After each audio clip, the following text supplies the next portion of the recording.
Háblenme. Háblame, háblame,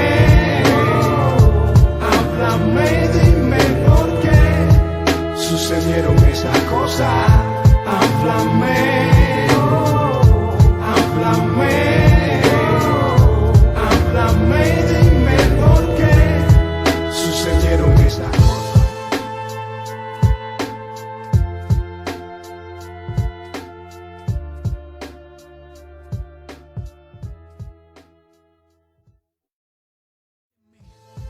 Háblame, háblame, háblame, dime por qué sucedieron esas cosas. Háblame, háblame, háblame, dime por qué sucedieron esas cosas. Háblenme. Háblame, háblame, háblame, dime por qué sucedieron esas cosas. Háblame, háblame, háblame, dime por qué sucedieron esas cosas.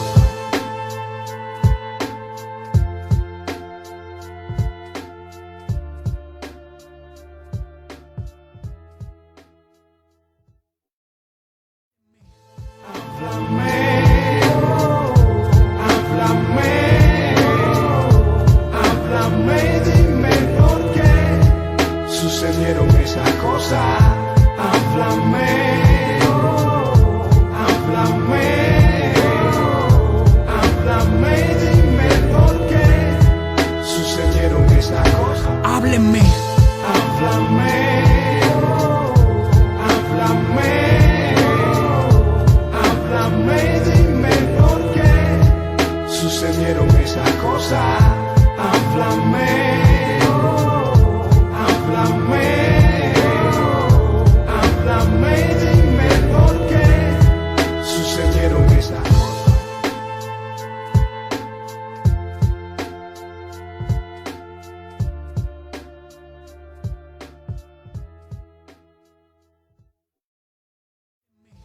Háblame, háblame, háblame, dime por qué sucedieron esas cosas. Háblame, háblame, háblame, dime por qué sucedieron esas cosas. Háblenme. Háblame, háblame, háblame, dime por qué sucedieron esas cosas. Háblame, háblame, háblame, dime por qué sucedieron esas cosas.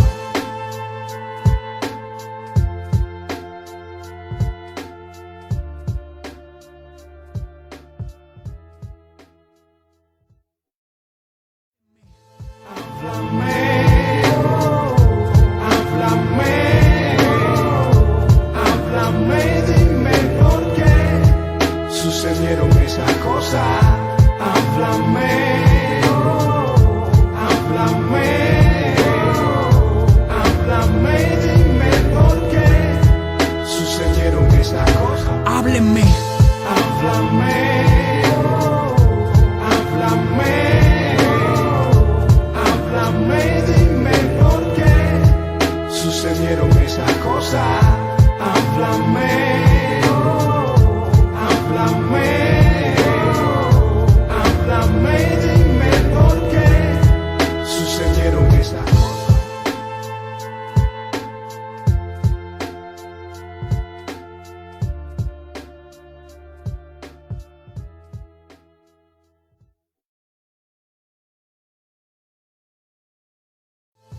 Háblame,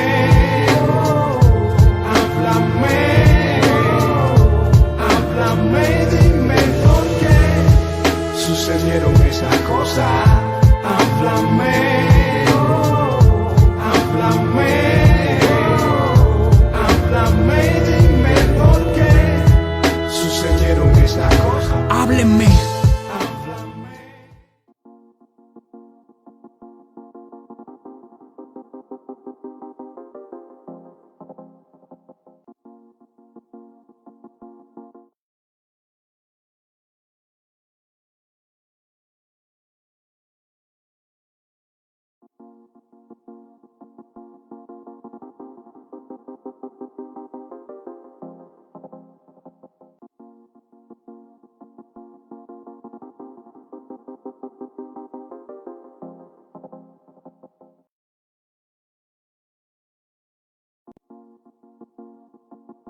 Sí, buenas tardes.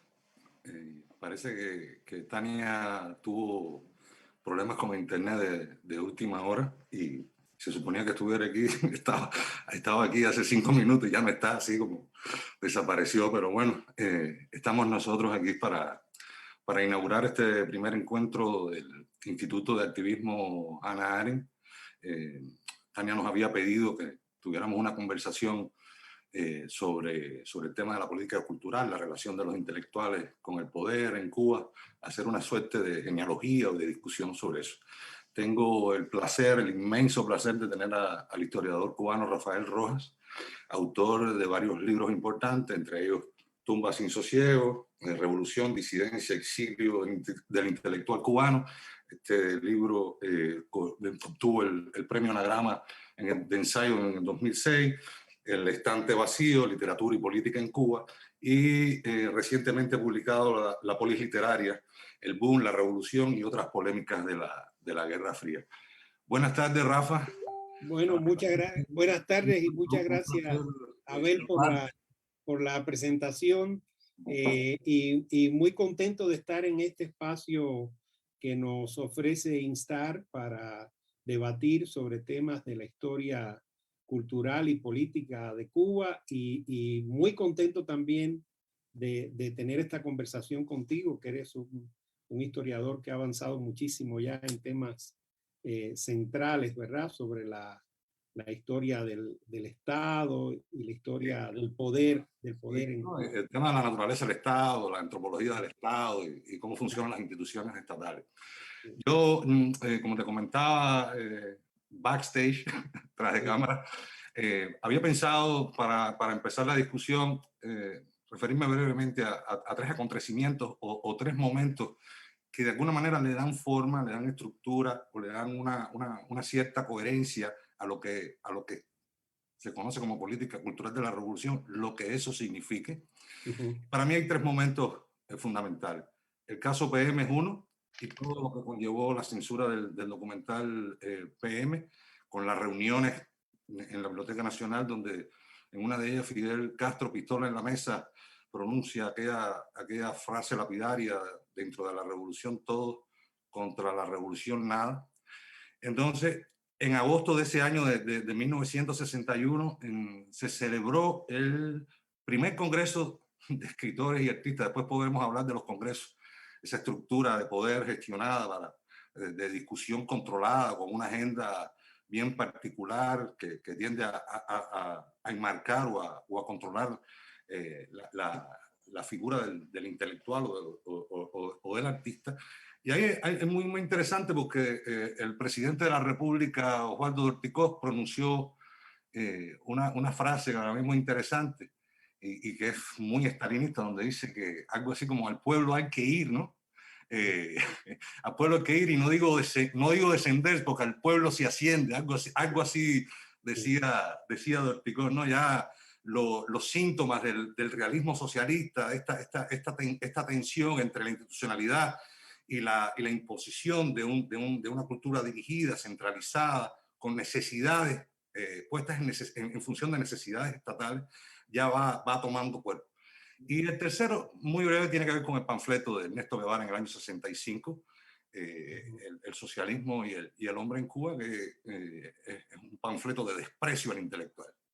Más o menos es un panfleto donde el argentino diserta sobre el carácter, la falta de carácter del intelectual cubano. No son revolucionarios, los ubica bajo un manto de sospecha, siempre culpables de algo, ¿no? Era como el chivo expiatorio del que hablaba René Girard, y el intelectual ha sido siempre eso dentro del campo cultural cubano, un chivo expiatorio, un pretexto para, digamos, actualizar una serie de políticas de control o ideológicas, ¿no? Lo interesante es que el panfleto de Guevara no es original, es un calco de León Trotsky, del texto de León Trotsky.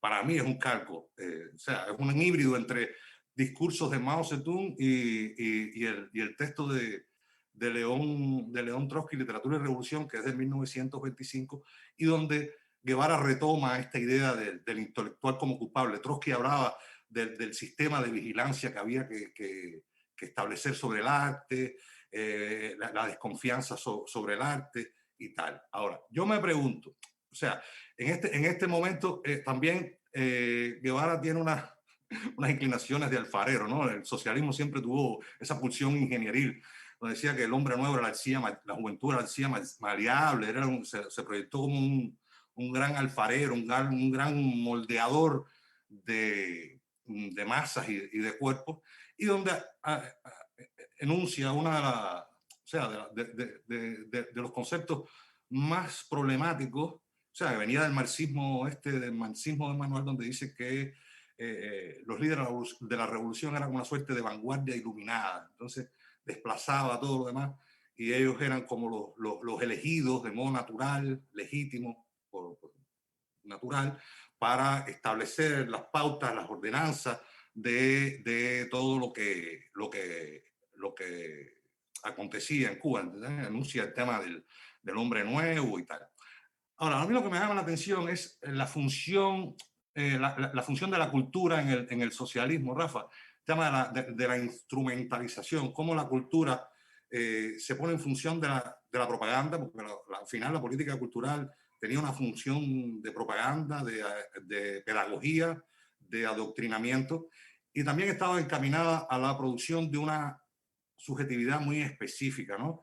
Podemos decir que la revolución fue, entre otras cosas, una maquinaria de digestión. Se digirió a los intelectuales en un proceso de homogenización también y de excreción. La revolución fue eso, un proceso de digestión y de excreción, donde, para usar las palabras de Judith Butler, los intelectuales se convirtieron en mierda, ¿no?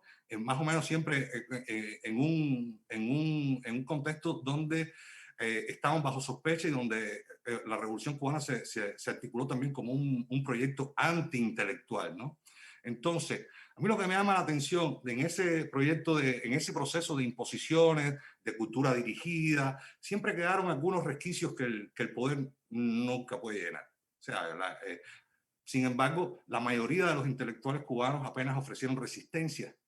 O sea, ¿cómo fue posible esto? Esta rápida asimilación y complacencia de los intelectuales cubanos con el nuevo poder tenía que ver con el propio ejercicio estatal de la violencia política, con las propias características del campo cultural cubano republicano, con el exilio de las figuras más sobresalientes a inicio de la revolución, o tenía también que ver con que muchos de los intelectuales que pasaron a formar parte de las instituciones o a participar dentro del campo cultural cubano venían de las filas del comunismo y se alinearon. ¿Qué hay de esto? Bueno, yo creo que estos tres momentos que tú señalas se enmarcan a su vez en un primer momento de la larga duración de las relaciones entre los intelectuales y el poder en Cuba, y de la larga duración de las políticas culturales en Cuba, específicamente en el periodo posterior a la Revolución Cubana. Y yo insisto en que se trata de políticas culturales en plural, porque no hubo una, ni siquiera hubo una solo de parte del Estado. La política cultural de Estado, que no se crea en Cuba con la revolución, después podemos hablar un poquito sobre eso, sobre los antecedentes de políticas culturales de Estado, o incluso de lo que Marc Fumaroli ha llamado el Estado cultural, que es una concepción que creo que va más allá de la política cultural. Yo creo que hubo antecedentes importantes de eso en la República, después hablamos, pero hablando de políticas culturales, no se trata únicamente de la política cultural del Estado, porque en un primer momento, ese primer momento que tú señalas, con esos tres, digamos, capítulos, forman parte como decíamos, del primer momento previo de la Revolución Cubana, antes de la institucionalización plena del Estado, antes de la adopción de la ideología de Estado marxista-leninista y de la incorporación de elementos... Al menos de manera formal, porque este tipo de prácticas que se continuaron o se formalizaron en el 76 con la Constitución ya venían. Sí, no, pero yo me refiero, sí, yo estoy de acuerdo, hay prácticas del poder, ¿verdad? Y formas de exclusión, purgas, ¿verdad? cíclicas desde el año 59, pero es diferente y es más cambiante, creo yo, las formas de propagación y proyección de una política de Estado y las resistencias, que era algo que a ti te interesaba en los años 60, que después en los años 70, ¿verdad? Ahora, bueno, yo en realidad en lo que mencionabas, o sea, tengo lecturas un tanto distintas porque yo creo que el ensayo del Che Guevara, el socialismo y el hombre en Cuba, sí marca muy claramente el tema del pecado original de los intelectuales, que era no haber hecho la revolución. Por cierto, que es un tema que ya está muy claramente antes, por ejemplo, en el discurso de Fidel en la biblioteca, bueno, en la intervención final de Fidel, luego de las reuniones con intelectuales y artistas en la Biblioteca Nacional en el año 61, donde son los propios artistas e intelectuales los que plantean que para muchos la revolución es una situación nueva, porque estaban acostumbrados a un tipo de cultura neutral o tradicional propia de una ciudad letrada burguesa, ¿verdad?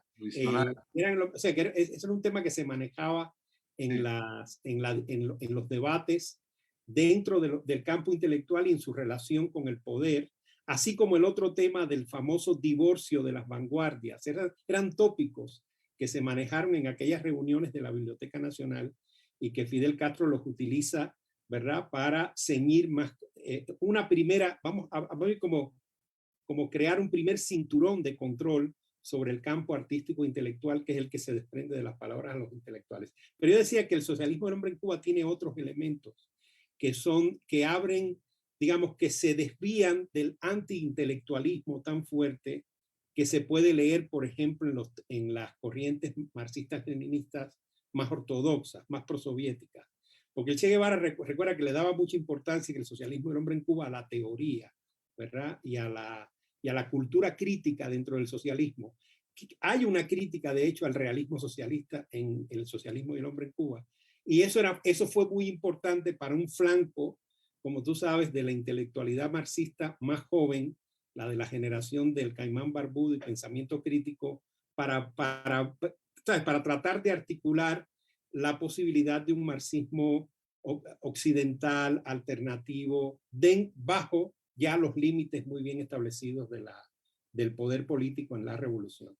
Entonces, lo que quería decir para empezar es que sí, estamos en este primer momento donde se define digamos, una política de exclusión que sin embargo deja márgenes para la reproducción de algunos grupos o de algunas lógicas de sociabilidad bajo el naciente Estado revolucionario en Cuba. Por ejemplo, no en el socialismo del hombre en Cuba, sino en palabras a los intelectuales, es bastante explícito Fidel Castro cuando dice que es muy importante atender, el tema de decir, o convertir en preocupación del poder político cubano la intelectualidad católica de la isla. Él se refiere en su intervención final, en el discurso, bueno, en el discurso que se conoce como Palabras a los intelectuales, a la intervención de un intelectual católico que es Mario Parajón, en la reunión dice, bueno, ¿qué pasa si alguien, él estaba pensando en él, naturalmente, posee una filosofía diferente a la que está incorporando la revolución? Recordemos que no es todavía una filosofía, vamos, doctrinariamente marxista-leninista, no es ese el lenguaje que usa Fidel Castro en su discurso, pero es una ideología revolucionaria que ya empieza a incorporar elementos socialistas y marxistas. Entonces Fidel dice que ese caso debe convertirse en una preocupación. Claro, ¿qué quería decir? Que tenía que haber en la revolución un margen para los intelectuales y artistas no revolucionarios. Es decir, o sea, que los que no eran revolucionarios, pero que tampoco eran contrarrevolucionarios. Y entonces, en esa brecha, ¿verdad?, de tolerancia mínima, es que se apoya una corriente más o menos flexible o más o menos aperturista dentro de la política cultural del primer momento. Y yo creo que parte de la resistencia de los católicos a la construcción de un Estado socialista en los años 60 tiene que ver con eso, de los márgenes de resistencia. Pero ¿qué pasó? Tú que has estudiado el campo cultural republicano y has estudiado todos estos procesos al inicio de la revolución. O sea, a mí siempre me resultó muy problemático, ¿no? ¿De qué manera? O algo estaba pasando ahí, cómo los intelectuales cubanos fueron asimilados muy rápidamente, desmantelados. Bueno, no sé. Sobre todo la complacencia ante el nuevo poder, ¿no? Sobre todo los grupos que tenían de alguna manera una participación en los lenguajes públicos. Y esto es lo que estábamos hablando, ¿no? Una cosa es ser escritor y otra es intelectual, ¿no? Intelectual público, tal y como lo conocemos hoy, ¿no? El tipo de relación que tiene con el poder. Tú hablabas, por ejemplo, de la República, los contrastes que hay, por ejemplo, entre Blas Roca o Jorge Mañach. Los fundamentos del socialismo en Cuba que Blas Roca le dedica a Fulgencio Batista. La primera edición fue dedicada. Y cómo Jorge Mañach rechaza una invitación de Fulgencio Batista a participar después del golpe de Estado de marzo del 52, y además le hicieron un acto de repudio, le cayeron a huevazos después de salir de un programa en CMQ. Ese tipo de contraste, ¿cómo llega? O sea, ¿de qué manera llega ese cuerpo o ese grupo de intelectuales y cómo recibe esa revolución y no ofrece prácticamente alguna resistencia? Recuerdo ahora el libro de Ernesto Fernández Bustos, las cartas de Cintio Viter a Eugenio Florid, que cancela una invitación a Columbia University y le dice que ya no puede salir, que está atrapado, que ya no puede salir y esto es en el año 61, ¿no? Sí. Y cómo este tipo de intelectual que de alguna manera internamente tiene una resistencia, tiene que empezar a participar de una cultura de la simulación. Bueno, yo creo que eso no se puede absolutizar. A mí me parece que sí hubo resistencia, por ejemplo, porque son resistencias que se acogen a estas fórmulas discrecionales, ¿verdad? Y que permiten la sobrevivencia de pequeños grupos bajo las mismas instituciones. Tú recordarás, por ejemplo, que en la Gaceta de Cuba o en la primera etapa de Casa de las Américas que dirigió Antón Arrufat, muchos de los escritores que habían pertenecido al Grupo Orígenes o a la revista Ciclón tuvieron cabida, y la obra de Lezama y de Virgilio Piñera se siguió publicando en los años 60, ¿verdad? Esas son formas de resistencia de una cultura letrada previa. Lo que yo sostengo en mis libros es que, digamos, la exclusión va por capas. La primera capa o el primer segmento del campo intelectual cubano que se excluye radicalmente es el segmento que podríamos llamar liberal o republicano, donde se incluyen a Jorge Mañach, Gastón Vaquero, Lidia Cabrera y todos aquellos escritores tradicionales, ¿verdad? Del periodo republicano. Algunos se exilian. El exilio es un mecanismo de exclusión también. Y como tú y yo sabemos, o sea, uno estudia los procesos de exilio, la historia de la humanidad, sabe que ningún exilio es plenamente voluntario. O sea, eso siempre hay un elemento, ¿verdad?, de imposición por medio del cierre de posibilidades en el país de origen. Y eso es lo que vivió fundamentalmente aquella generación. Luego, los escritores que provenían de la tradición católica, ¿verdad?, como los de Orígenes, o de una tradición liberal, pero más anticlerical, antiautoritaria, como los del grupo de la revista Ciclón, en algunos casos con elementos existencialistas o ligados al psicoanálisis, también encontraron la forma de sobrevivir en los años 60 e incluso hasta principios de los años 70. A principios de los años 70, ahí viene ese segundo momento, ¿verdad?, del reajuste de la política cultural cubana, que implica algunas discontinuidades con el primero, el que tú señalaste, que arranca con la censura de PM y el discurso Palabras a los intelectuales, pero también tiene elementos de clarísima continuidad. Es del disparo de arranque, digamos, de la institucionalización soviética y la adopción más doctrinaria del marxismo-leninismo, que tiene que ver naturalmente con el caso Padilla y el discurso de Fidel Castro de clausura en el Congreso Nacional de Educación y Cultura y los textos finales. Voy a poner un spot complicado. Sí. Para ti, ¿cuáles serían los principales conceptos sobre los que ya sabemos que hay una diversidad y no hay una sola política cultural, pero si tuvieras que pensar o definir los principales rasgos o conceptos sobre los que se articuló la política cultural revolucionaria, al menos la oficial, ¿cómo la definirías y qué estrategias empleó esa cultura oficial para poder crear una clase intelectual obediente o dócil, ¿no? Sí, yo creo que el punto de partida para las dinámicas de exclusión que empiezan desde el año 59 al año 60 es la definición de un enemigo, ¿verdad? En la esfera pública al que se asocia a un tipo de intelectual. Recuerda que desde el principio de los años 60 comienza a difundirse esa visión que ahí sí muy compartida con el campo socialista del intelectual burgués.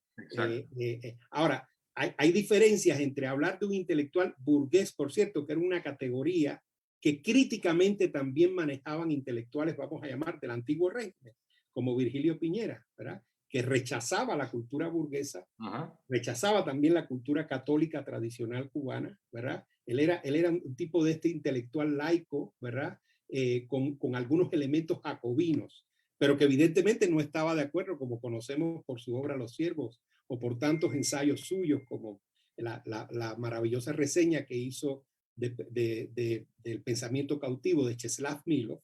Piñera era un crítico del estalinismo y de los dos totalitarismos, que es un término que él usa, el totalitarismo de derecha y del de izquierda. Claro, ¿qué sucede? Que en esa mutación, ¿verdad?, de la política cultural cubana se pasa de una por la cual el foco de atención está puesto en la exclusión de un enemigo, que es el enemigo liberal republicano, a otra en la que el foco de atención está puesto en algo más complejo, que incluye lo que en el Congreso Nacional de Educación y Cultura del año 71 se llama el intelectual pseudo burgués, el revisionista. El revisionista. El revisionista, exacto. El hipercrítico, el que pertenece a toda la rama de lo que se conoce como se le llama en los discursos aquellos el liberalismo occidental o la pseudo izquierda. Eso incluye, como tú recordarás, a buena parte del pensamiento de la nueva izquierda, es decir, de la izquierda marxista, socialista, ligada al movimiento del 68, libertaria, crítica del estalinismo, pero también crítica del capitalismo. En el año 71, el acople de la política cultural cubana con la Unión Soviética, el realismo socialista y los socialismos reales se vuelve hermético. Y eso es algo, como tú sabes, muy subestimado por la historia oficial cubana. La historia oficial cubana insiste mucho en la continuidad de la política cultural desde el año 61, queriendo marcar como texto primordial o fundacional palabras de los intelectuales, porque quiere pasarle por encima a esta mutación del año 71 y subestimarla y restarle importancia, ¿no? ¿Sabes? Pero como sabemos, esa mutación fue fundamental y eso es lo que está en la raíz de la fundación del Ministerio de Cultura en el año 76 y tiene una continuidad enorme probablemente hasta los años 90. Ahora, tú me preguntabas por la República, ¿no? Y entonces, claro, la diferencia es evidente, las políticas culturales previas a la revolución. Y yo pondría dos momentos que por cierto, han sido trabajados por historiadores y académicos dentro de la isla. Hay una historiadora del Instituto de Historia, Jorgelina Guzmán, que ha hecho una muy buena historia de las políticas culturales prerevolucionarias en Cuba. Y entonces yo coincido con ella, señala dos momentos: el momento en que Jorge Mañache es el ministro de Educación del gobierno provisional de Carlos Mendieta en el año 34. En ese momento el ministerio, o sea, lo que era la Secretaría, fíjate, se llamaba, en la Primera República se llamaba Secretaría de Instrucción Pública y Bellas Artes. Se convierte en Ministerio de Educación y Mañache, como ministro, crea la Dirección de Cultura. Cuando un Ministerio de Educación es más o menos lo que pasaba aquí en México cuando José Vasconcelos fue secretario de Educación Pública, cuando una secretaría, un Ministerio de Educación crea una Dirección de Cultura, quiere decir que hay un Estado con una política cultural, ¿verdad? Y esa Dirección de Cultura evolucionó y se mantuvo, tuvo mucho dinamismo cuando Raúl Roa fue su director, siendo ministro de Educación Aureliano Sánchez Arango en el gobierno de Carlos Prío, y se convierte nada más y nada menos que un Instituto Nacional de Cultura durante Batista, durante el último, la dictadura y el último gobierno más constitucional, digamos, de Batista.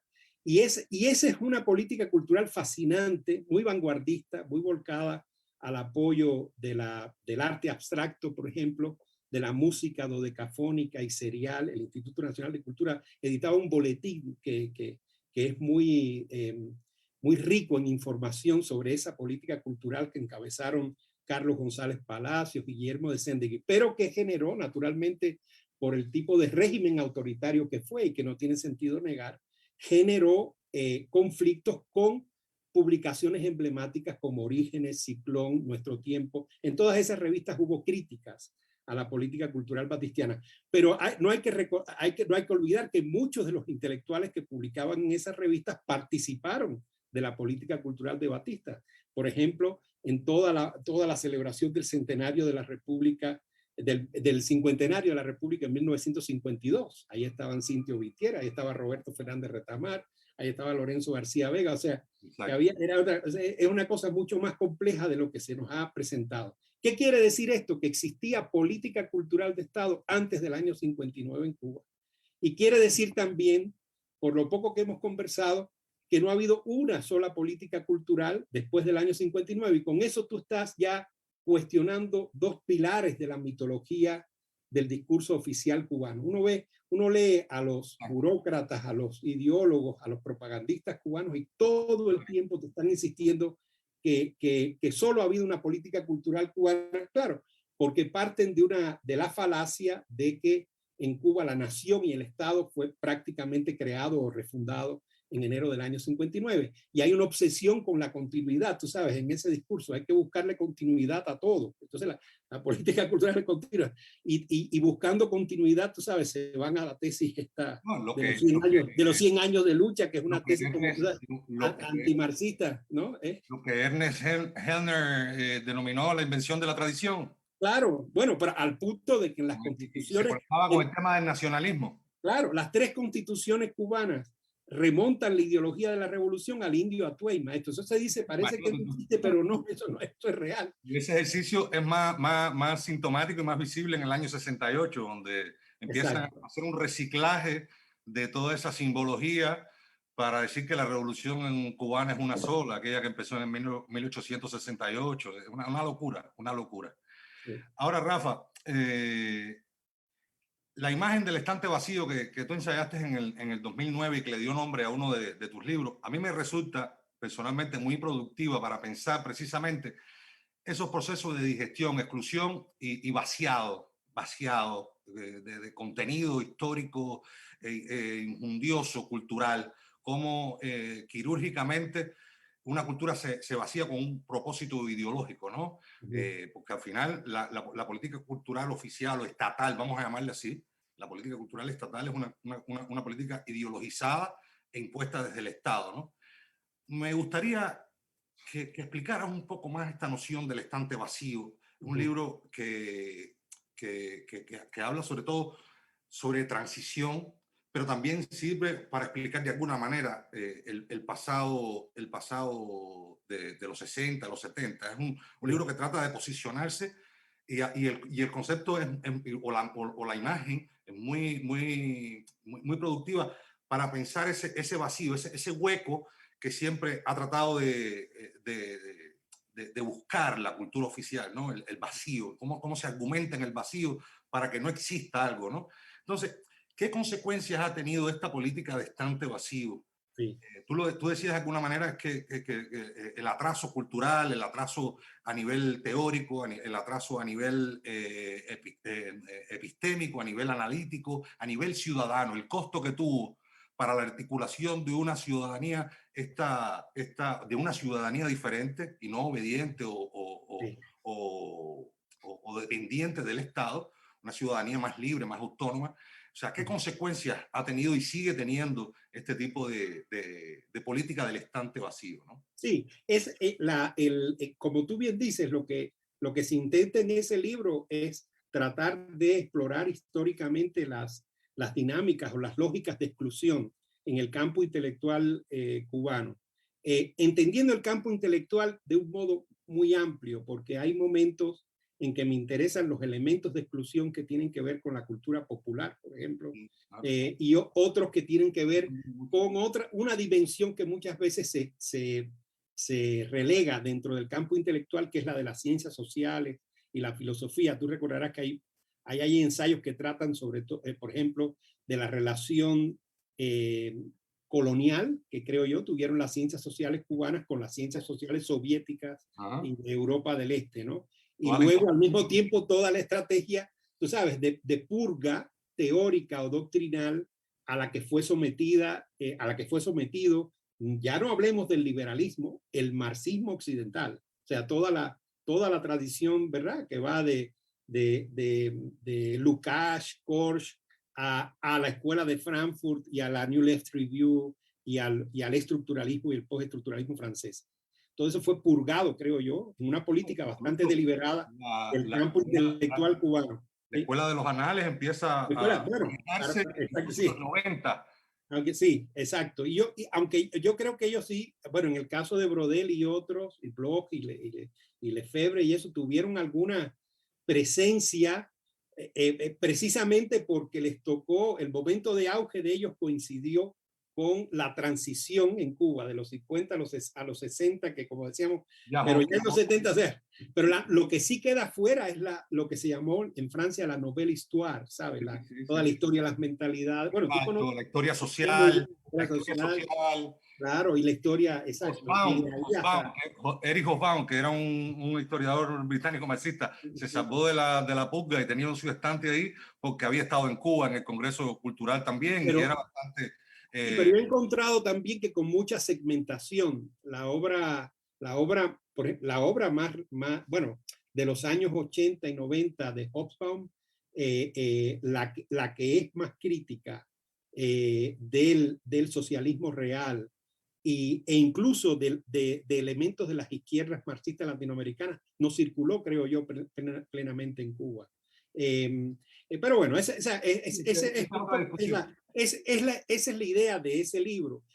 Pero algo que me interesaba a mí precisamente para volver al tema que hoy nos interesa, que es el poder y la cultura o la historia de las políticas culturales en Cuba, es que en el momento que según el discurso oficial estamos pasando a una fase aperturista y más flexible, que es la de los años 90, la que se inicia con la Constitución del 92, la incorporación del concepto de identidad nacional en la Constitución y el traspaso del Ministerio de Cultura de Armando Hart a Abel Prieto, incluso en ese momento las dinámicas de exclusión se refuerzan. Claro, se refuerzan no quiere decir que no haya elementos de reparación, tolerancia, inclusión, reivindicación, ¿sabes? Reciclaje de intelectuales, todo ese proceso de reivindicación de intelectuales que habían sido víctimas de la persecución y la censura en los años 70 se mantuvieron, pero se crearon nuevas formas y nuevos nuevos flancos, ¿verdad? De purga y de exclusión en los años 90. Yo en ese libro le doy mucha importancia a este ensayo de Abel Prieto, donde se hace una clasificación de los intelectuales cubanos, un poco como el famoso texto de Jorge Luis Borges, El idioma de John Wilkins, que tú recordarás que usa Michel Foucault al principio de Las palabras y las cosas, un poco para hacer una caricatura un tanto irónica, lo dice Foucault, del lenguaje taxonómico y clasificativo, ¿verdad?, de la ciencia natural. Bueno, lo que hace Abel Prieto ahí es eso, una taxonomía de los intelectuales. Y él dice que los intelectuales se clasifican o se dividen en intelectuales de la cubanidad interior, intelectuales de la cubanidad exterior, intelectuales de la cubanía e intelectuales de la anticubanía. ¿Quiénes son los anticubanos? Bueno, lo que en el discurso de Fidel Castro eran los contrarrevolucionarios, es decir, los que no tenían corrección ni lugar, ¿verdad?, posible bajo el paraíso socialista. Y esa esa nómina de intelectuales anticubanos creció en los años 90, no disminuyó, creció, porque se fue llenando de las nuevas generaciones, de todos los intelectuales y periodistas de la diáspora de los años 90 que comenzaron a ser penalizados, criminalizados de acuerdo con la legislación antiembargo, anti-Helms-Burton que se aplicó en Cuba en los años 90 y que acabó, como tú sabes, tipificada en la ley 88 de 1999. O sea, es la ley donde se clasifican, digamos, jurídica y judicialmente, o se tipifican judicialmente los intelectuales anticubanos. Pues eso explica el estante vacío. Si se excluían los libros de Mañach, de Vaquero, Lidia Cabrera, ahora se excluyen los libros de Antonio José Ponce. ¿No? Poner el estante vacío con el libro de Ambrosio Fornet, Memoria Recobrada, que también forma parte de estos ejercicios y de estas comisiones que Abel Prieto y el Ministerio de Cultura encomendó para reciclar o recuperar. O esto, yo menciono ese libro, yo lo menciono en el estante vacío. Y los ejercicios menciono también menciono dossiers que se hicieron en la Gaceta de Cuba, en la revista Temas, que en efecto incorporaban a escritores del exilio. Recuerda que en esos años comenzó a publicarse a Gastón Vaquero, a Severo Sarduí, a Lidia Cabrera. Después se avanzó un poquito más hacia la generación cubano-americana y algunos escritores que no habían estado en esa primera, digamos, apertura, como José Coser. Pero eso también llegó a un tope y la comunidad intelectual, artística de la diáspora, como tú bien sabes, siguió renovándose al punto de que hoy mismo está en una renovación que incluye la itinerancia, ¿sabes? De que no hay residencias fijas en el exterior. Pero eso también comienza a formar parte de este nuevo estante vacío. Digamos que el estante vacío demuestra una capacidad de reproducción impresionante, ¿no? En la medida en que se renueva, se diversifica el campo intelectual, el poder político genera nuevas formas de purga y de a mí la imagen me llevaba al término que viene de la psicología, ¿no? El órgano ausente, ¿no? O sea, esa idea que el vacío está, pero sigue un cuerpo cultural sigue funcionando con la idea de la pérdida, ¿no? Y de alguna manera la cultura esta, digamos, marginal o diaspórica sigue circulando de mano en mano. Llega un libro, amigos, qué sé yo, y a pesar de que no esté en un estante, está, digamos, en ciertos círculos, ¿no? Sí, ahora es más difícil con el tránsito que estamos dando a la cultura digital, pero siguen existiendo formas de autorización dentro de los aparatos políticos, ideológicos del Estado cubano, de autorización del campo intelectual artístico. Todavía sigue reproduciéndose esa frontera, a veces invisible, pero que es una frontera al fin de quién forma parte y quién no, ¿verdad? Eso. En Cuba los procesos, vamos a hablar, ya que estamos en esta lógica, en esta cuerda. En Cuba los procesos, porque la política cultural oficial es una política de censura también, un ejercicio de censura. Claro, por supuesto. Sí. Esos procesos sistemáticos de censura suelen representarse como casos. O sea, un caso es una noción policial, criminológica, que ha sido también complementada con otros eufemismos, ¿no? Algún día alguien tendrá que estudiar esa jerga comunista de la creación de eufemismos para oscurecer, acomodar y construir un tipo de memoria muy diferente a la experiencia de mucha gente, ¿no? Entonces, estoy pensando como caso Padilla, caso PM, caso Ochoa, Quinquenio Gris. ¿Por qué crees que la historiografía sobre la Revolución Cubana no ha podido desprenderse de esta lógica del caso, que aísla, que hace parecer un ejercicio sistemático y sistémico como algo puntual, localizado? Sí. ¿Por qué no ha podido romper? Mira, es muy provocadora la pregunta y me vienen a la mente muchísimos antecedentes tanto en la tradición occidental como el caso Dreyfus en Francia, que fue fundamental para perfilar el rol y la figura del intelectual público moderno, ¿verdad? O ya más claramente en la tradición soviética, y no solo soviética, yo diría que comunista en general, porque recordarás que también, o sea, hay múltiples casos, así como en los que giran en torno a un intelectual disidente en la historia de la URSS, pero también en la de Checoslovaquia, en Polonia, en Hungría, en China, recordarás que eso, por cierto, es algo que tengo fresco, porque precisamente por leer recientemente Palabras a los intelectuales, encontré una alusión de Fidel Castro a la conferencia de Yenan, que es la famosa conferencia de Mao en el año 42 con los escritores y artistas. Tú recuerdas que Fidel dice, bueno, porque nosotros somos nuevos, somos improvisados en este asunto, y tuvieron que venir Jean-Paul Sartre y C. Wright Mills a decirnos que los problemas de la ideología y los intelectuales son muy importantes, porque nosotros no tuvimos una conferencia de Yenan. Quiere decir que no. O sea, oye, la revolución llevaba en el poder apenas 2 años, o sea, y se lamentaba que no hubiera habido una conferencia de Yenan. Bueno, de alguna manera, esas reuniones en la Biblioteca Nacional fueron las conferencias de Yenan, ¿verdad? Inaugurales del tipo de lo que hablábamos antes. No con el dramatismo y la no, yo sé, no. Pero mira, el caso, hay de hecho una novela de un maravilloso escritor revolucionario ruso que se volvió después disidente, pero por la vía de la oposición de izquierda o del trotskismo, que es Víctor Serge, que fue un activo funcionario de la Internacional. Él tiene un libro que se llama El caso Tulayev, que es de hecho un juego irónico y una parodia en torno al concepto de caso, como tú mismo lo estás proponiendo en tu pregunta. Y el caso Tulayev tiene que ver con el supuesto asesino, bueno, en real yo creo que no es el supuesto, en la novela se aparece tal cual, de Kirov, aquel dirigente socialista, pero crítico o heterodoxo de Leningrado, que fue una de las primeras víctimas de los procesos de Moscú de Stalin.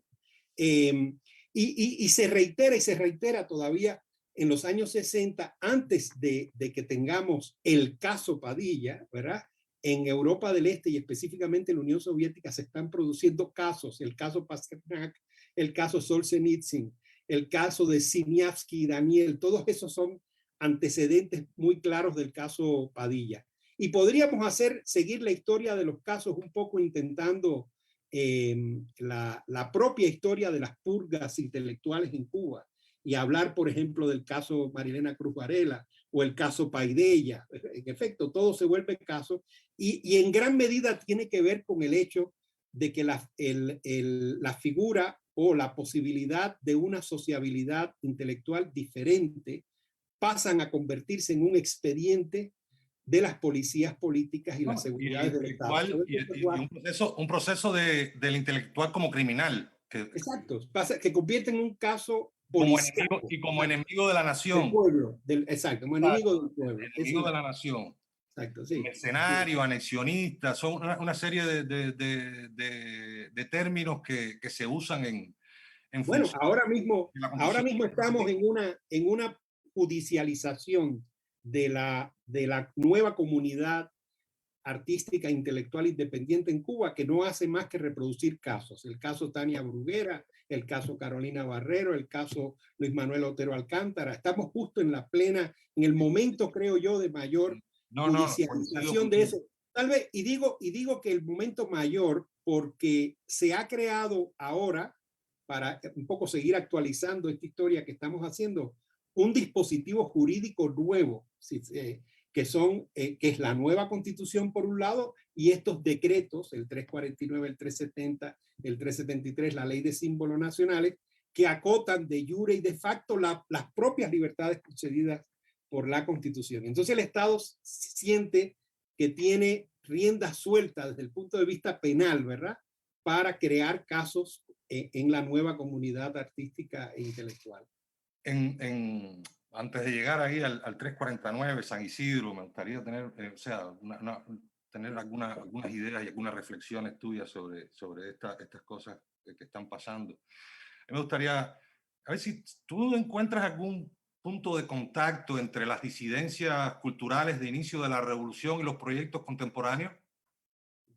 Por ejemplo, estoy pensando, o sea, obviamente, aquellos proyectos como el Puente, digamos, no tenían el internet que tienen hoy, estaban mucho más aislados, no tenían la visibilidad, no tenían, digamos, esta cuestión gregaria, solidaria, ni el respaldo internacional que tienen ahora ni el Movimiento San Isidro, ni INSTAR, ni el 27N.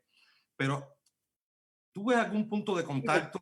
Muy buena pregunta. Y de hecho, yo estaba pensando en el caso, ahora yo mismo estoy usando el término caso, ¿no? Pero no en el sentido oficial cubano, sino de otra manera. En la experiencia, vamos a decirle, de El Puente y del primer grupo editor del Caimán Barbudo, a partir justo de la pregunta primera que me hiciste sobre las posibles estrategias de resistencia bajo la construcción del nuevo orden totalitario en Cuba, vamos a llamarla así, en los años 60.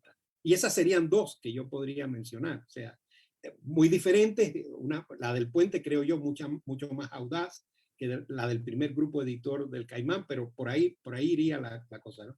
Ahora, ¿cuál sería una diferencia? Yo creo que o sea, si atendemos a los estudios, creo yo, los que tenemos a la mano sobre el fenómeno del puente, los de Jesús Barquet, los de Isabel Alfonso, todos. O sea, y bueno, si vamos a los textos mismos, ¿verdad? De José Mario, Isel Rivero, Fulleda León, Nancy Morejón, todos, Barnett mismo. O sea, si vas al momento, digamos, de escritura en el que están involucrados todos esos escritores, tú buscarás que están en efecto denunciando ciertos elementos de la construcción de ese nuevo orden, como el gregarismo, la anulación del individuo, el desinterés o el desprecio por la cultura afrocubana, o por la cuestión misma de la homosexualidad y el racismo, ¿verdad? La homofobia y el racismo, ¿verdad? Como elementos de tensión, ¿no? Dentro de la propuesta del puente. Si vas a ese momento de escritura, encontrarás que aún así están buscando algún tipo de legitimación o de autorización a través de la pertenencia a la revolución. Es lo mismo que pasa, creo yo, y más claramente, con el primer grupo del Caimán. Ellos se atreven, digamos, a publicar a Eberto Padilla, y a que Eberto Padilla elogia a Guillermo Cabrera Infante, ¿no? En contra de Lisandro Otero, con lo cual están rebasando un límite, pero todo el tiempo se están justificando con que son revolucionarios. Es un poco la misma estrategia de Padilla, recordarás, en su autocrítica y en los propios poemas de Fuera del Juego. Yo creo que desde los años 90 ya no tenemos eso. Tal vez a finales de los 80, principios de los 90, en proyectos como Paideia, todavía existía esta idea de inscribirse en el socialismo o en la revolución desde una visión crítica, ¿no? Es decir, criticar la burocracia, el autoritarismo, incluso el totalitarismo, pero autorizarse o legitimarse con algún tipo de suscripción del repertorio ideológico de la revolución. Necesitaban como el tag, necesitaban la etiqueta. Algo así. Yo creo que desde diásporas, desde los años 90, eso se quebró. Y no se ha vuelto a recuperar. Las dinámicas de la disidencia, de la oposición y la crítica probablemente estén en la disputa por la legitimidad de lo nacional, pero no de lo revolucionario, o no de lo socialista esencialmente. Y fíjate que puede ser un efecto indeseado o perverso del propio desplazamiento de la conceptualización de la política cultural a la identidad nacional. Es decir, si el asunto es si eres cubano o anticubano, entonces la oposición a la disidencia intelectual lo que tiene que hacer es afirmarse como cubana, digamos, como un recurso, o sea, como parte de la nación, y no necesariamente como parte de la revolución o del socialismo. Ahí, claro que interviene el desgaste enorme de la mitología revolucionaria en Cuba. No, yo creo también que la política cultural del régimen o institucionalizada o institucional todavía sigue manteniendo una misma línea, unas mismas características. Son políticas diseñadas por hombres blancos que tienen una noción de la cultura como depósito, como papel en blanco, y que se apropia de la cultura popular y la cultura popular desempeña un papel instrumental y siguen manejando esas nociones coloniales, horribles, antropológicas, desde lo marginal, qué cosa es lo marginal. Fíjate que a Michael Osorbo o a Luis Manuel los tildas de marginales y echan a rodar ese tipo de discurso que todavía prende dentro de la calle, ¿no? Sí, sí. Es insultante cómo usan el término marginal, o sea, como en un sentido peyorativo. Ni la antropología contemporánea lo usa ya. No, las ciencias sociales, la izquierda latinoamericana ha pasado por un proceso de corrección política desde el multiculturalismo de los años 90, que le impide formular algo así. En Cuba no. Y yo creo que, otra vez, volviendo al estante vacío, tiene que ver con el hecho de que la propia experiencia del multiculturalismo o de las ideas postestructuralistas más radicales nunca se tuvo realmente en Cuba. Y entonces tenemos una burocracia que no ha sido ilustrada, tú sabes, en la corrección política propia de fines del siglo XX y principios del siglo XXI. Entonces, claro, lo que brota ahí es un racismo, yo estoy de acuerdo contigo, un racismo y un colonialismo inveterado. Eso tiene una larguísima tradición en Cuba, como tú bien sabes y tú has estudiado. El machismo, la homofobia, el racismo, todo eso viene en un paquete, tú sabes, que el fondo, en resumidas cuentas, al final es colonial, sí, exacto, es colonial. Pero ahora brota en esta burocracia realmente de un modo muy preocupante, ¿no?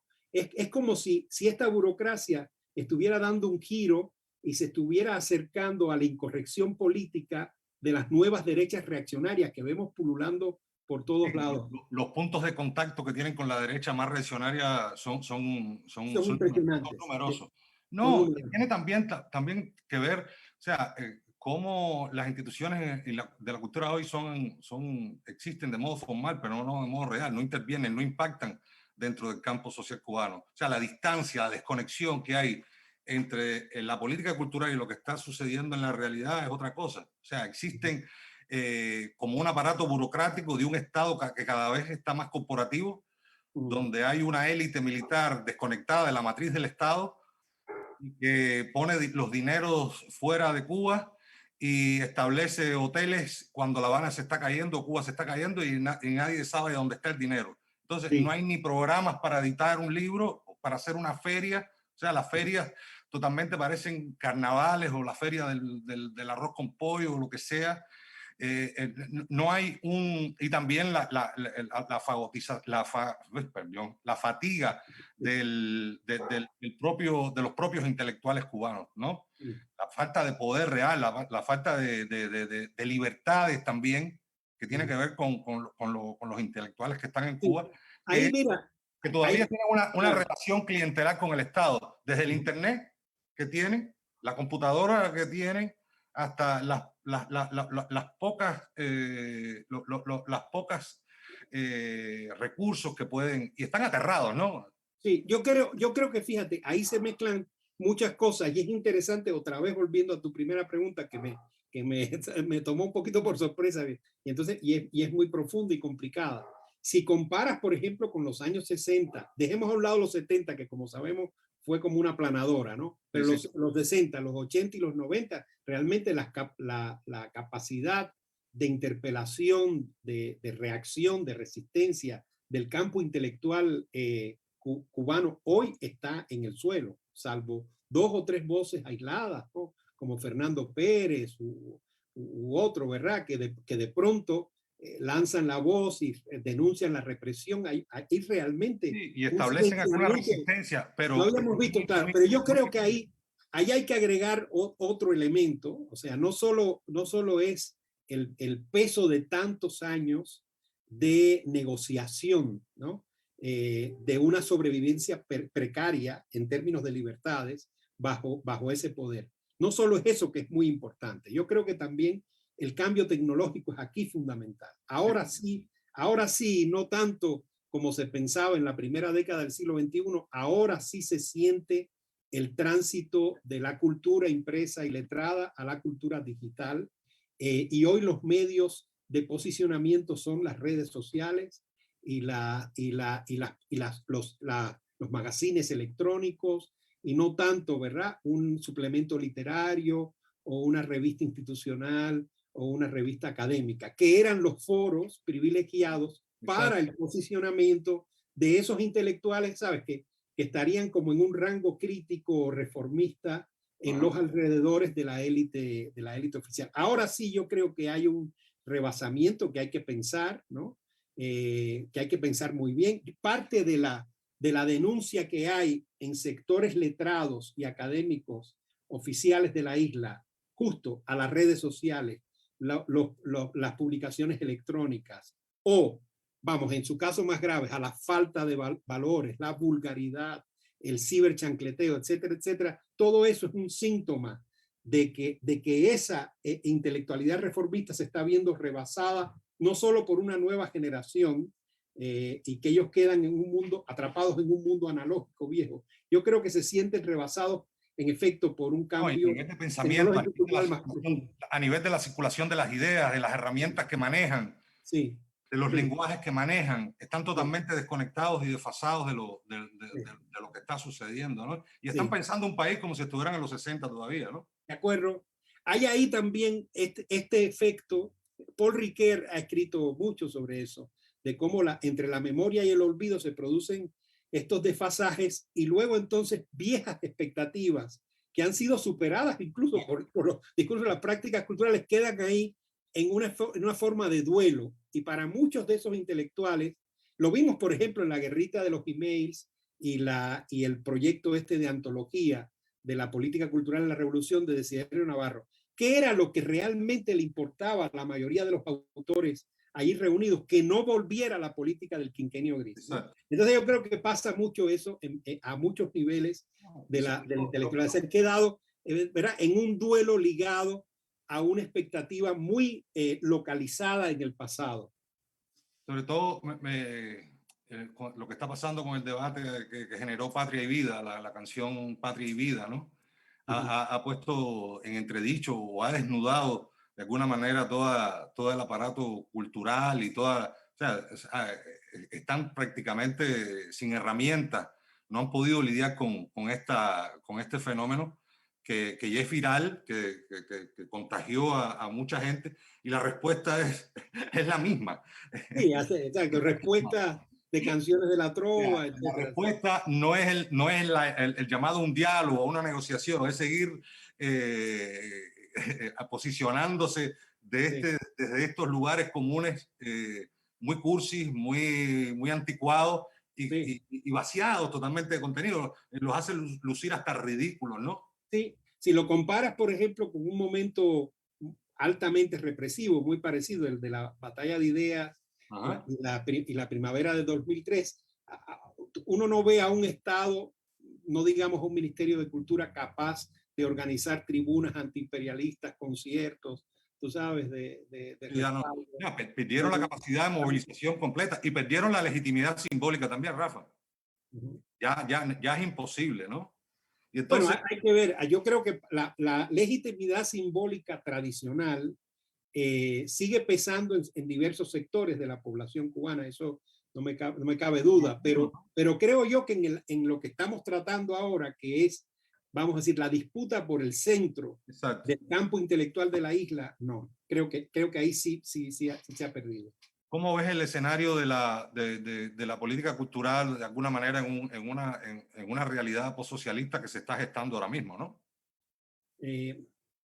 Bueno, yo creo que ahí yo creo que es algo que hay que pensar muy críticamente. Tú sabes, o sea, bueno, tú conoces mi experiencia con la revista Encuentro y nosotros pusimos a discusión algunos de esos temas.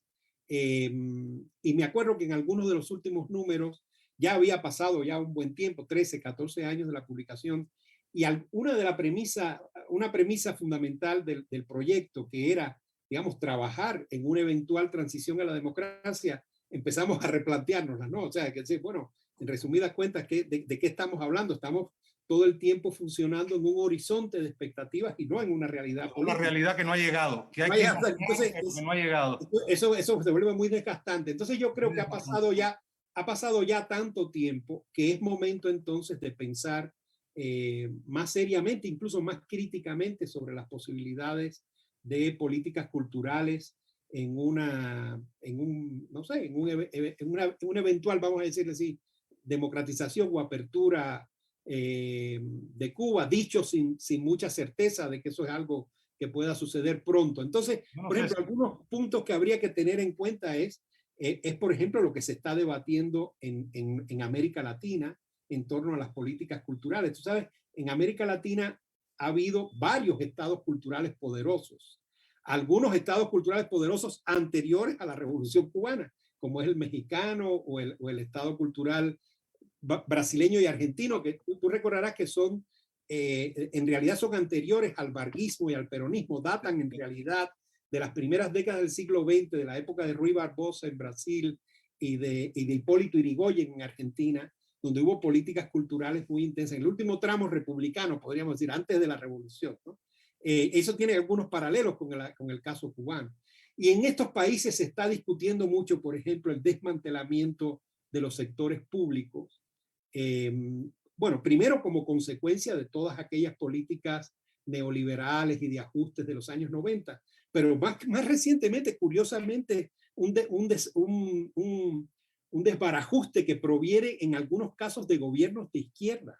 O sea, de gobiernos de izquierda que lo que están es buscando incrementar sus ingresos para distribuir la riqueza, vamos a decirlo rápido, de un modo populista, y no tanto como una política de redistribución equitativa de ingresos a nivel, ¿sabes?, a largo plazo. Entonces, muchas veces los sectores que afectan para incorporar dinero al Estado son los de la cultura, las ciencias sociales, las artes. No, yo Eso creo se ha estado viviendo, bueno, ahora en Brasil lo sabemos con un gobernante de derecha, pero en México con un gobierno. Yo creo que es un fenómeno transnacional. En México lo que está pasando con el Fondo de Cultura Económica. Sí, ahí está. Con el CIDE mismo que estuvo está ahora mismo en una crisis.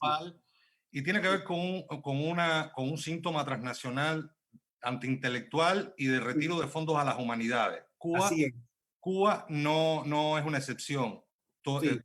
Carmelo Mesalao lo ha demostrado, como desde el 2001 o 2000 y toda la década de los 2000 el Estado cubano ha estado retirando fondos de la educación y de la salud pública, y el gasto militar es mucho más y en cultura, y el gasto militar sobrepasa todos esos presupuestos estatales. Es un síntoma.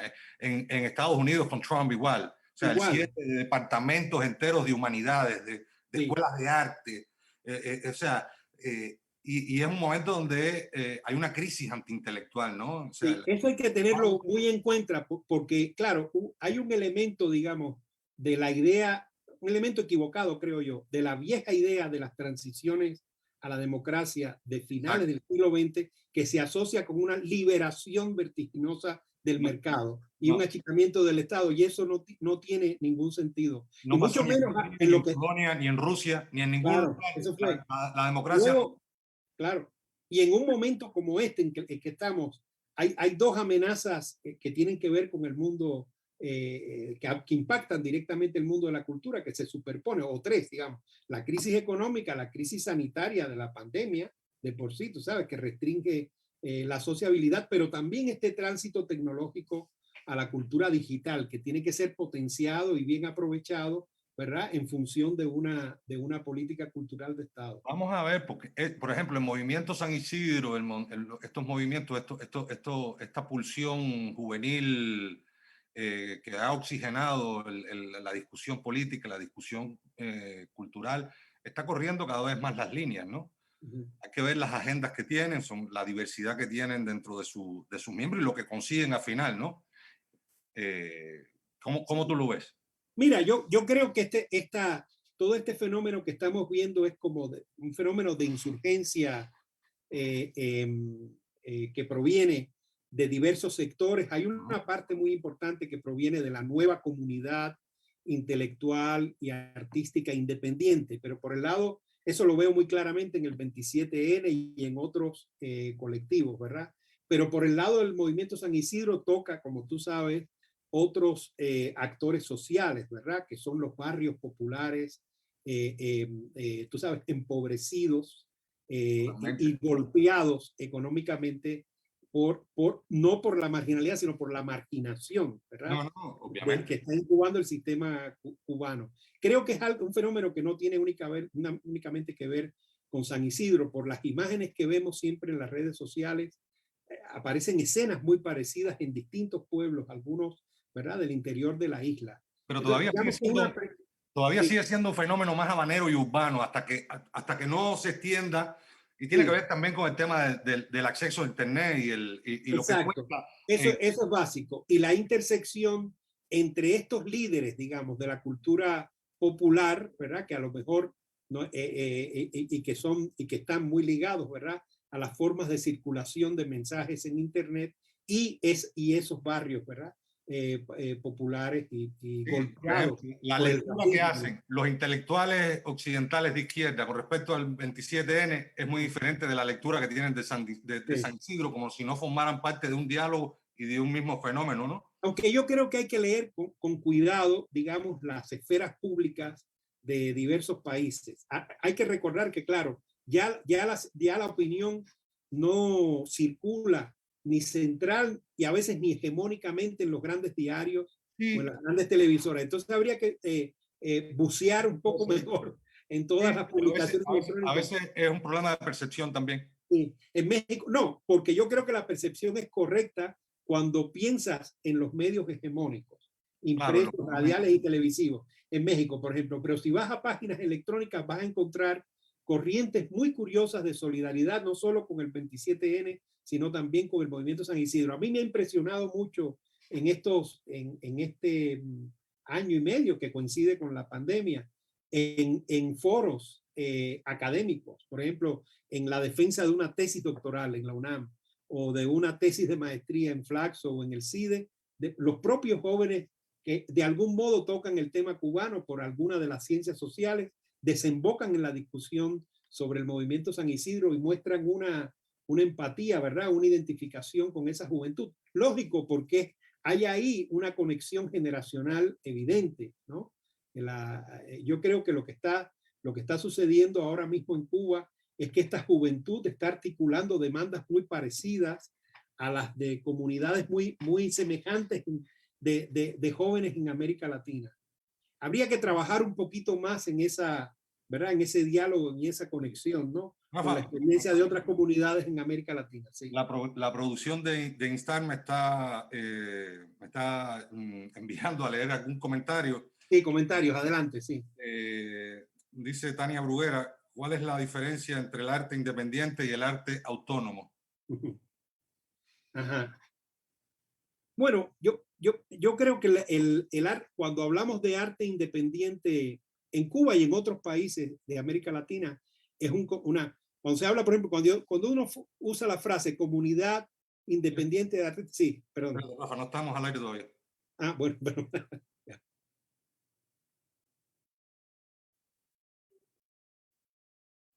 Ya. Sí, que yo creo que cuando se habla de arte independiente se refiere fundamentalmente a una comunidad, ¿no?, de artistas intelectuales que crean vías de producción, circulación y recepción al margen de las instituciones oficiales de un Estado. Ahora, el concepto de autonomía en general en la historia cultural de América Latina está ligado a una categoría jurídica, que es la autonomización de las instituciones o de las asociaciones. Por ejemplo, Instar es una asociación que debería ser, creo yo, jurídicamente autónoma, ¿verdad?, bajo las reglas del Estado cubano, como sería cualquier asociación civil, cualquier institución cultural no gubernamental o institutos de enseñanza, liceos, academias o universidades incluso. Cuando hablamos, ese es el gran valor, el gran concepto de la autonomía universitaria que tiene mucho peso en la tradición de la izquierda latinoamericana porque viene desde aquella, de la reforma universitaria de Córdoba en 1918 y que fue muy defendida aquí en México en los años 20 y recordemos en Cuba también, Julio Antonio Mella y todo su toda su generación defendió la autonomía universitaria.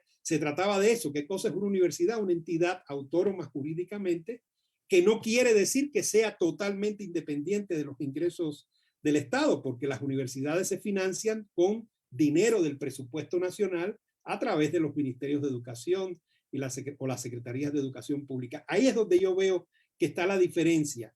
Creo que hoy en el lenguaje de la crítica latinoamericana se habla de grupos independientes de artistas intelectuales para hablar de comunidades, ¿verdad? O de espacios de sociabilidad que rehuyen los canales oficiales de las instituciones, es decir, que ponen en crisis o cuestionan los límites de la institución artística. Y la autonomía ha quedado como un concepto más bien jurídico.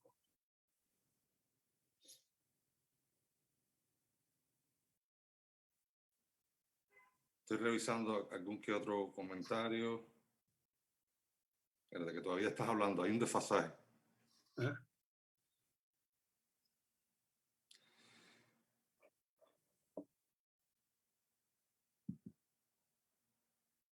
Perdón, estoy revisando comentarios.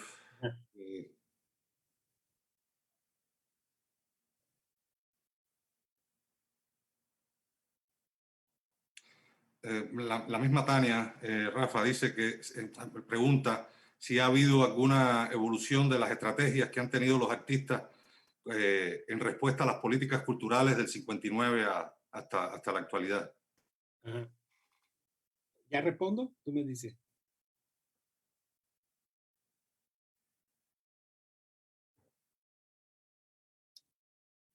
Pero,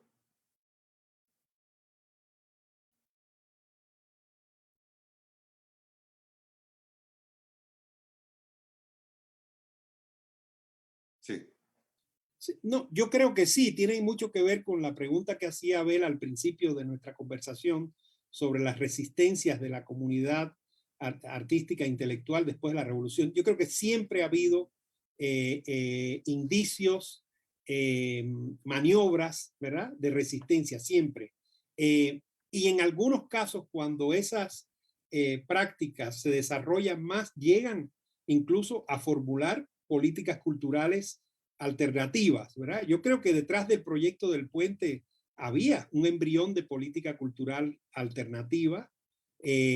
Habría que estudiar mucho mejor las formas de resistencia. Eso es algo que Abel ha estudiado muy bien, de toda la generación de Mariel antes del éxodo, ¿verdad? Todos esos intelectuales, escritores, artistas, homosexuales, muchos de ellos, como Reinaldo Arenas, como Carlos Victoria, como los hermanos Abreu, todos ellos acaban saliendo en el 80, pero recordemos que tienen un periodo en los años 70 muy duro de resistencia. Hay en las memorias de Arenas y en las memorias de Juan Abreu algunos elementos interesantes, ¿no?, de cómo resistían ellos.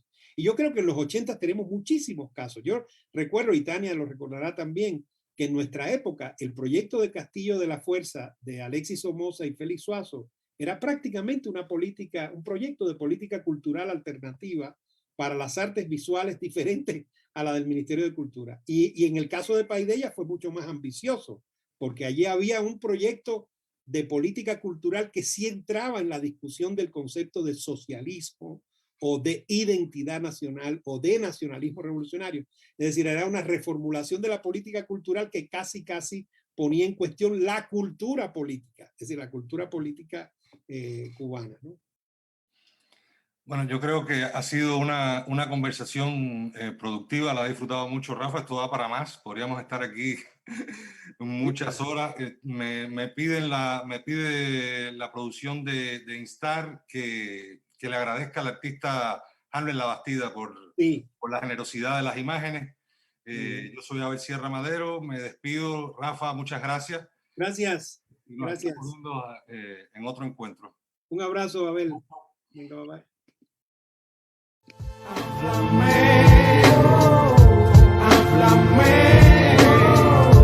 Háblame, dime por qué sucedieron esas cosas.